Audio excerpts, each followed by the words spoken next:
At the base of creation are geometric symbols,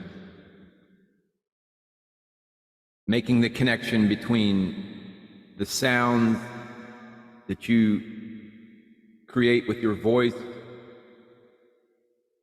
and the impact within your reality.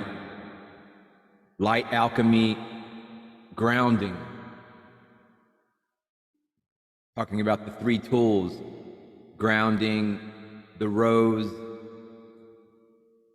and locating the center of your head, going within, cleaning house of all the voices, owning your unique narrative, your voice, and connecting into your higher mind, which is the beginnings of contact with Source, if you want to look at it like that.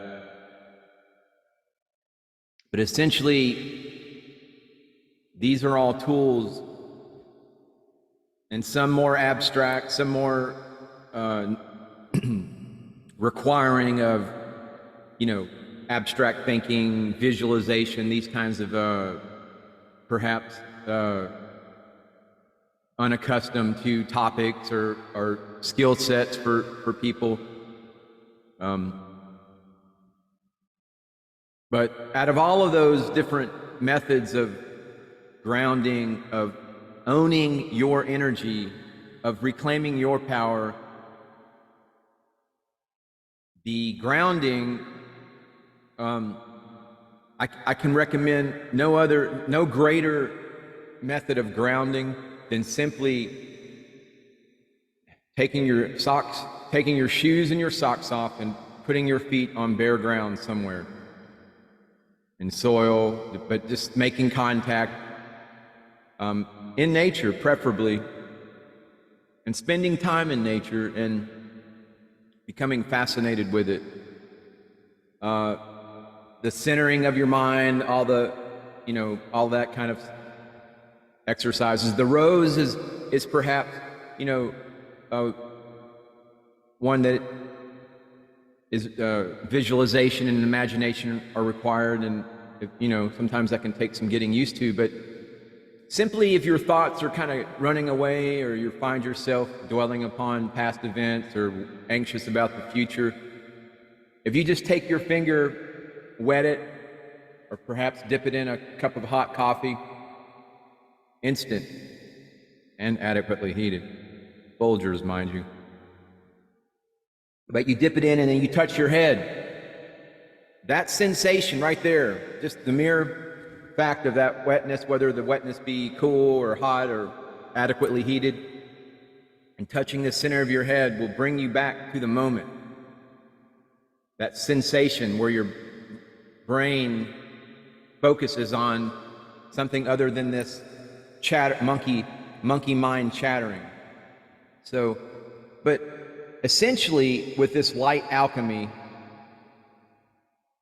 the purpose of these tools the teachers of light have given us, and there are many different ways to do these, or many different tools, but as long as you have this concept down of energy and your own particular method of creating these stability platforms, because that's really what all this is about. It's not to, just to give you more stuff to worry about. This is stuff to ground you, is to give you, dear, esteemed, honorable, noble, and notable student, viewer, to build platforms of stability that will allow you to both create and manage your energy. And when you master the tools, what other people think and do will no longer influence you. And your capacity to make good decisions will begin to require little effort. And success during this transition, elevation of consciousness, however, requires responsibility and maturity in managing your energy. Once this is accomplished, you will have access to the wisdom and knowledge required to become a citizen of the fifth dimension and beyond. Now, granted, there are obstacles to success on this path to the living light body. Many of us have been trained to embrace habits that don't serve us.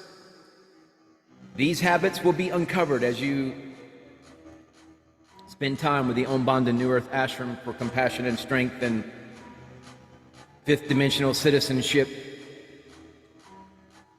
But if you find we're going to talk about some common habits that you might notice as you begin to reclaim your energy. So one of the nagging, annoying things that you may come across or notice is asking unnecessary questions and getting tangled in the rational mind. The great thinker Albert Einstein, which there is some controversy regarding his theory of, or his experiments rather on the speed of light. The experiment was conducted in a vacuum, which does not exist naturally anywhere in space. And the speed of light is affected by whatever densities or dimensions it's moving through, and so many factors. But the speed of light experiment was fundamentally flawed. Inherently, it was broken. But anyway, that's me getting tangled in the rational mind right now. But Albert Einstein said this, and I quote, "The intuitive mind is a sacred gift, and the rational mind is a faithful servant. We have created a society that honors the servant and has forgotten the gift. Many of us are good thinkers. We have a tendency to ask questions that have no value, creating distraction and noise.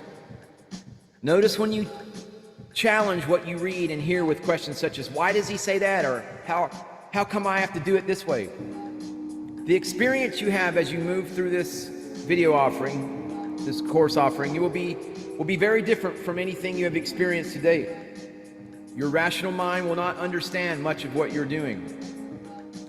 Its job is to make you safe and help you fit in. And it's very effective in applying the elements of fear and doubt to keep you locked in the status quo, questioning, analyzing, and getting tangled in judgment such as, I'm bad, I did it wrong, it doesn't work, and I don't know what I'm doing, are all part of the noise of the rational mind. You cannot do this wrong. There's no way to fail at this. You just simply must set the intention and the energy will go. Where your attention goes, there your energy flows. So see if you can move through this journey from a place of wonderment, of curiosity, of putting on your explorer's Indiana Jones explorer's cap, allowing new possibilities rather than challenging what's being presented, because it does not fit what your rational mind thinks should be said. There is nothing to memorize or hold on to here. The work is in the experience. Just doing it however you are led to do it. Don't worry about all the orders of things. Just begin to do it and how you're led to do it. If you can begin to practice what is called quiet observation, you will soon discover that many things are happening in perfect order. However, it may not be your familiar notion of order. The rational mind's thinking process has great value, but it doesn't drive the life you are now creating for yourself. Your job is to stay happy, play, enjoy yourself. Look for opportunities to experience the inner smile as often as possible and pretend you know what you're doing. Well, because you do. Your job is to stay happy, play, be a beacon of light. More than anything else, enjoy yourself on this journey. And please, by all means, hit the subscribe button, leave this video a thumbs up, and stay tuned. Namaste. Namaskaram.